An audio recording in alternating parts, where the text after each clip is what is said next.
वकील साहब थे, फिर कांग्रेस में आ गए, कांग्रेस पार्टी के संगठन में बहुत सारे उनको पद मिलते रहे, इंदिरा जी के नजदीक पहुंच गए। इंदिरा जी ने उनको राज्यसभा भेज दिया, 2 बार राज्यसभा में रहे, फिर राज्यसभा से इस्तीफा दे दिया अचानक से। राज शर्मा जी, इंदिरा जी ने बुलाया, बोले बेटा तुम इस्तीफा दे दो। बोले जी मैडम। इस्तीफा दे दिया, बोले तुम जहाज पकड़ो और असम पहुंचो। बोले क्या? बोले वही बताएंगे, एयरपोर्ट पे जो लेने आएगा वो बताएगा। बताया, बोले तुमको हाई कोर्ट में जज बनना है। बोले ठीक है, हम हाई कोर्ट चले जाते हैं। हाई कोर्ट चले गए, जज से चीफ जस्टिस हो गए हाई कोर्ट के, फिर रिटायर हुए।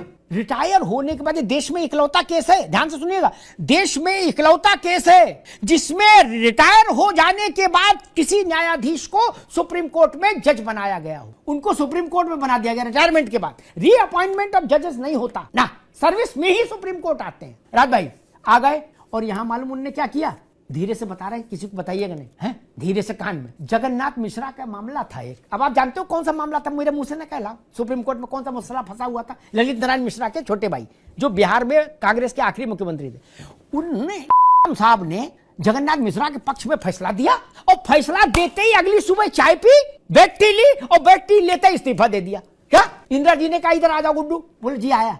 क्या? बोले फिर राज्यसभा चले जाओ। क्या? फिर राज्यसभा चले जाओ। ये क्या था? ऐसा सर्कस तो दुनिया में कहीं नहीं हुआ होगा मित्र, और हिंदुस्तान में भी ना उससे पहले हुआ ना उसके बाद हुआ।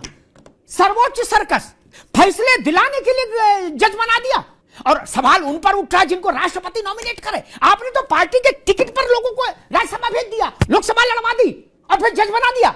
गूगल पे देखिएगा, अनवरुल ऐसा कुछ है। बताइए, ऐसे ये होता था भाई देश में। इसलिए लोकतंत्र का शुद्धिकरण जरूरी है।